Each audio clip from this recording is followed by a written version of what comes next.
আসসালামু আলাইকুম এভরিওয়ান, আশা করি সকলেই ভালো আছেন। তো গাইস, আমাকে এক ভাইয়ে কমেন্ট করছিল, আনার ভাই তুমি যদি ফেসবুকও সফল হতে পারো তাহলে কী করবা।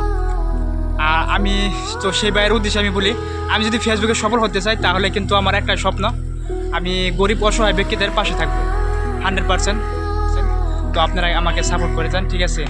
আর আপনাদের সাপোর্ট কখনো বিফলে যাবে না, ঠিক আছে। আমি যেগুলি কাজ করব ইনশাল্লাহ আমি ভালো কাজই করব, ঠিক আছে। আর আমার পাশে সবাই থাকবার চেষ্টা করবেন, এটাই আমি সবাইকে অনুরোধ জানাই, ঠিক আছে। তো আমি একজন গরিব ঘরের ছেলে, কারণ হচ্ছে গিয়ে হারিয়া আমি একজন গরিব ঘরের ছেলে, ঠিক আছে। তো সেই মতে আমার বেশি স্বপ্ন নাই, অনেকগুলি মানুষের অনেক স্বপ্ন থাকে, কিন্তু আমার স্বপ্ন সেটা না, ঠিক আছে। তো সবাই আমাকে একটু সাপোর্ট করে যাবেন। আর হচ্ছে গিয়ে হারিয়া কথা, এভাবে ভিডিও বানালে মানে অনেকে মানে পাগলের মতন মানে তাকিয়ে থাকে, ঠিক আছে। তো ভাবে কি এই লোকটা কি পাগল হয়ে গেছে নাকি। তো তো যাই হোক, সবাই ভালো থাকবেন, সুস্থ থাকবেন, দেখা হবে আবার পরবর্তী ভিডিওতে। ওকে, ধন্যবাদ সবাইকে।